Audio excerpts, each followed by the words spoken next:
Operation সিন্দুর।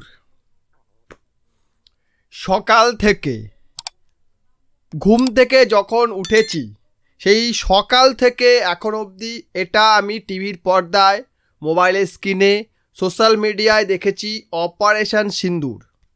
এই নিয়ে নতুন করে কিছু বলার নেই। Print media, digital media, social media সব জায়গায় আপনারা দেখেছেন অপারেশন সিন্দুর নিয়ে সকলে কথা বলছে। আমি শুধু একটা কথাই বলবো, অপারেশন সিন্দুর পাকিস্তান টায় ফিশ खत्म। Bye bye, tata, good bye. Chinese air defence system, পাকিস্তানের অন্যতম ভরসা চাইনিজ এয়ার ডিফেন্স সিস্টেম। সেই চাইনিজ এয়ার ডিফেন্স সিস্টেম ব্যর্থ, মানে ফেল। চাইনিজ প্রোডাক্ট ফেল তো হবেই। বহু মানুষকে আমি বলতে শুনি চায়না শুধু কমা মালই বানায় না, ভালো মালও বানায়। অবশ্যই বানায়। চায়নার প্রোডাক্ট তাদের কাছেই ভালো যাদের ভালো কেনার অকাত নেই। তারাই চাইনিজ গুডসকে ভালো বলবে যারা ভালো গুডসটা চেনে না, যেমন পাকিস্তান এবং বাংলাদেশ, মানে পাকিস্তান বাংলাদেশ। নইলে ভাবুন, পাকিস্তানের মাটিতে মানে এলওসি থেকে 100 কিলোমিটার ভেতরে লাইন অফ কন্ট্রোল, মানে ইন্টারন্যাশনাল বর্ডার থেকে 100 কিলোমিটার ভেতরে গিয়ে মিসাইল ফাটলো, ভারতীয় মিসাইল গিয়ে ফাটলো। তা সেটাকে ডিটেক্ট পর্যন্ত করতে পারেনি Pakistan air defence system. Pakistani সেনারা বড় বড় কথা বলছিল, हम लोग ये करेंगे, हम लोग वो करेंगे, हम लोग ये छिड़ेंगे, हम लोग वो छिड़ेंगे। वो लोग छिड़ते रह गए। কি ছিঁড়েছে আপনি বুঝুন। পাকিস্তানের এই অবস্থা দেখে আমার মনে মনে খুব আনন্দ হচ্ছে ভাই। আমি এখন যেটা চাইছি সেটা হচ্ছে যে পাকিস্তান কোনোভাবে হোক, যে করে হোক, ভারতীয় সেনা ঘাঁটিতে হামলা করুক বা মিসাইল মেরে সিন্ধু নদের ওপর তৈরি কোনো ড্যামকে ডিস্ট্রয় করুক। চেনাব, ঝেলাম যে নদীগুলো রয়েছে, আমাদের যে ড্যাম রয়েছে সেই ড্যামকে তারা ডিস্ট্রয় করুক। ভারত জল আটকে দিয়েছে, এই জল নিয়ে অনেক কান্নাকাটি করছিল, চোখের জলে ভাসিয়ে দিচ্ছিল বাকি নদীগুলোকে। সেই ড্যামগুলোকে ডিস্ট্রয় করুক পাকিস্তান। আমি এটা চাইছি। যদি এটা করে, যদি পাকিস্তান এটা করে, ভারত একটা বাহানা পেয়ে যাবে, অজুহাত পেয়ে যাবে, দেখো পাকিস্তান हम लोगों को मारा है, हम लोग पे लेंगे। साला ये दुख का खत्म नहीं होता बे। মানে পাকিস্তান একটা শুধু আঘাত করবে, জাস্ট টাচ করে যাবে। আঘাত তো করতে টাচ করে যাবে, জাস্ট টাচ করে চলে যাবে। এর সুবাদে, মানে এর ফলস্বরূপ থেতো করে দেবে। তার ডেমো দেখিয়ে দিয়েছে এবং এর ডেমোতেই পাকিস্তানের ফেটে ফালা ফালা হয়ে গেছে। শুনছি তুর্কি নাকি এসছিল পাকিস্তানকে হেল্প করার জন্য। সে তুর্কি নাকি বলছে ছেড়ে দে মা, আমি কেঁদে পাচ্ছি, আমি থাকবো না ভাই, এরা খুব ভয়ঙ্কর, মেরে ফাটিয়ে দেবে, পালা পালা। এই হচ্ছে অবস্থা তুর্কির। অপরদিকে কাংলুরা, পাকিস্তানের কথা হচ্ছে কাংলুদের কথা হবে না, এটা কেমন কথা? মানে পাকিস্তানের কথা হচ্ছে কাংলাদের কথা হবে না। কাংলারা কি বলছে, পাকিস্তান তো আমাদের কাছে কোনো রকম সাহায্য চায়নি, তাই চাইলে তারা কী ছিঁড়তি ভাই? হ্যাঁ, তোরা কী করতি? তোরা কিছু করতি? তোরা কি ওখানে লড়তি নাকি? তোদের এয়ার ডিফেন্স সিস্টেম আছে, একদম তাগড়াই মাল আছে, ঠিক আছে? ভারতের যে হ্যামার মিসাইল আছে, স্ক্র্যাপ মিসাইল রয়েছে, সেগুলোকে তারা আটকে দিতি, যাদের স্পিড সাউন্ডের থেকেও বেশি, সেই মিসাইলগুলোকে তারা আটকে দিতি। সেরকম এয়ার ডিফেন্স সিস্টেম রয়েছে নাকি তোদের কাছে? যে পাকিস্তান তো কোনো সাহায্য চাইনি, চাইলে তো আমরা হেল্প করতি। তোদের ওই মিসাইল যেটা তোর রয়েছে আর কি প্যান্টের নিচে, ওই মিসাইল দিয়ে কি হবে ভাই? ওই মিসাইল মারলে তো কেউ মরবে না, ওই মিসাইল তো লাগবে না। মিসাইল লাগবে তো যেটাকে দিয়ে কিছু সত্যি করা যায়, যারা সত্যি মিসাইল যাদের কাছে আছে, যাদের কাছে নিজস্ব স্যাটেলাইট নেই, তারা আবার মিসাইলের কথা বলে। চায়না থেকে ধার করা মিসাইল, চায়না এয়ার ডিফেন্স সিস্টেমও কাজ করেনি, চায়না মিসাইলও সালা ফাটবে না। চায়না তাদের ভালো মালগুলো কাউকে দেয় না ভাই।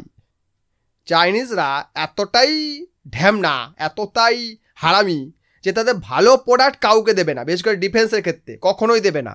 তারা রেখে দিয়েছে, যাদের কাছে ভালো মাল হয়তো কিছু হয়তো আছে, এত খারাপ মাল বানিয়েছে, সবই তো রিভার্স ইঞ্জিনিয়ারিং করে করেছে, মানে লোকের মাল নিয়ে এসছে, তাকে খুলে খুলে দেখেছে, আচ্ছা এই আছে, এই মাল বানাও, বাস রেডি হয়ে গেছে।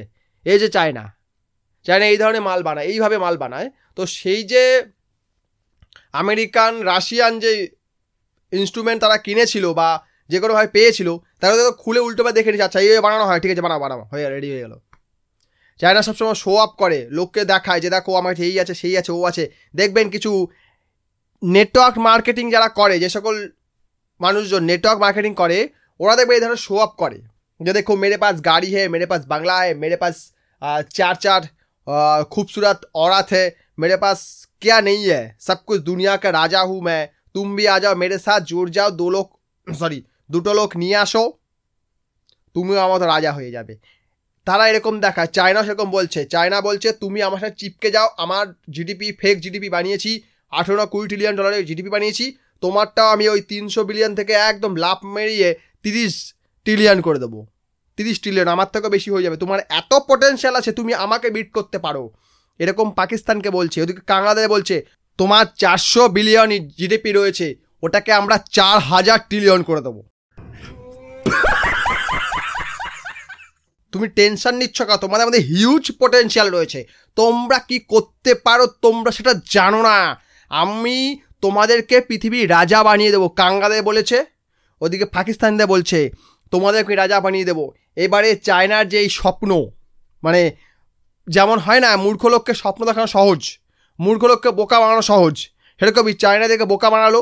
এবার চায়নাটা ফাঁদ পেতেছে, তুই আমার ফাঁদে আয়, কারণ আমি নিজে চলতে পারছি না, তো যদি ফাঁদে পড়িস তোর টাকা নিয়ে তো আমি বাঁচবো, তোর কাছে টাকা পেলে তবেই তো আমি বাঁচবো, অতএব তোর টাকাটা পেলে তবেই তো আমি খেয়ে পড়ে থাকতে পারবো, অর্থাৎ তুই আগে আয়। এই ধরনের ব্যাপারটা হয়ে গেছে। তাই চায়না তাদেরকে তাদের স্ক্র্যাপ মাল বিক্রি করছে, এবং সেই চাইনিজ স্ক্র্যাপ মাল থাকার জন্য কোনো কাজে দেয়নি পাকিস্তানের।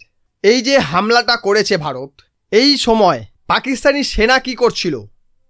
খাটের তলায় লুকিয়েছিল, বউ ওপরে সেনা নিচে।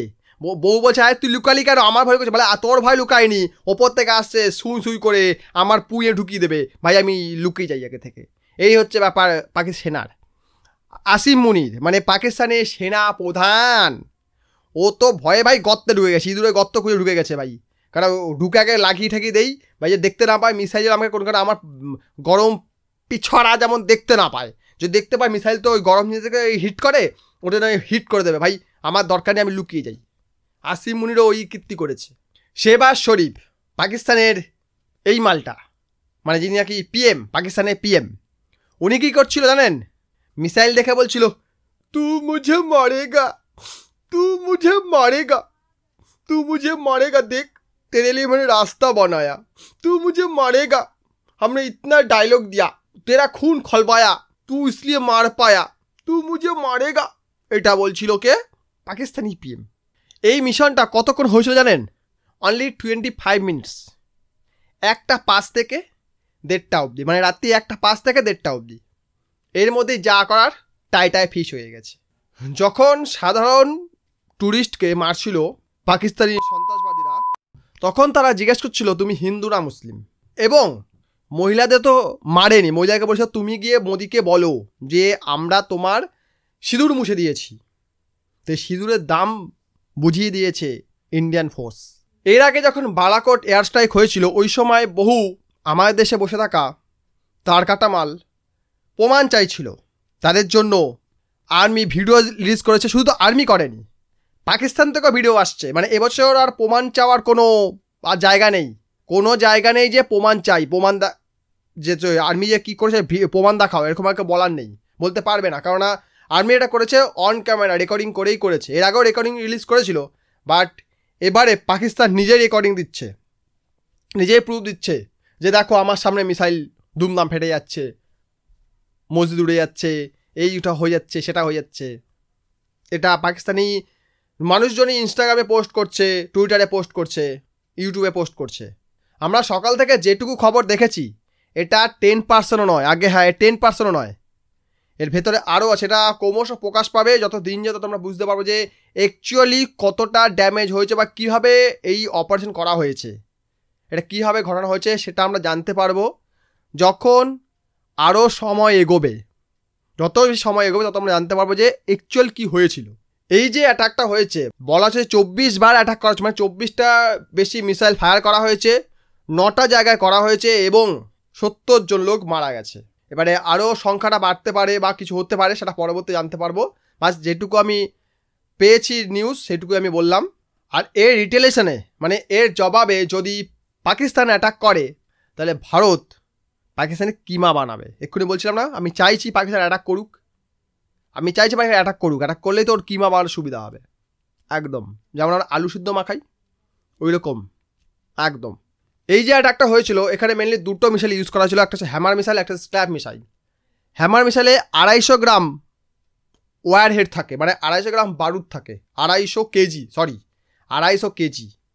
250 কেজিস উচ্চ জ্বলনশীল বারুদ থাকে। যেই বারুদটা সাধারণত আমরা যে ফটকায় দেখি বা আমাদের দীপাবলি যে আতশবাজি ফাটাই, তা আমাদের যে বারুদ থাকে তার থেকে অনেক হাই এক্সপ্লোসিভ এবং অনেক বেশি ড্যামেজ করতে পারে, সেই ধরনের বারুদ থাকে।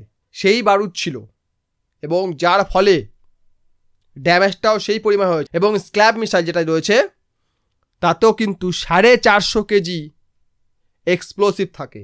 কাজে বুঝতে পারছেন একটাতে কিন্তু টায় ফিশ করে দিয়েছে, মানে একটা মিসাইল মারলেই খেল খতম, সেখানে দুটো মারার দরকার নেই।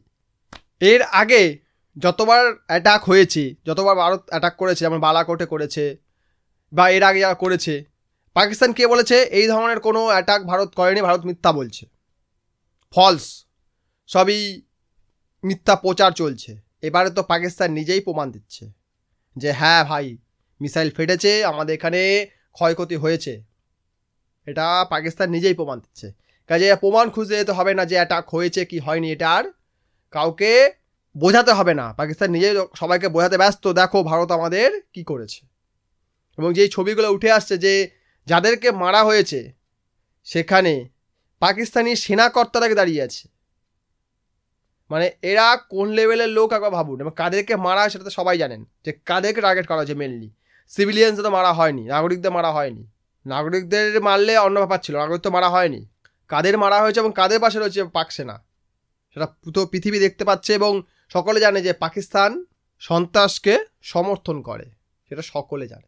ভিডিও লাইক করুন, কমেন্ট করুন, শেয়ার করুন, চ্যানেল সাবস্ক্রাইব করুন। ভিডিও দেখার জন্য অসংখ্য ধন্যবাদ।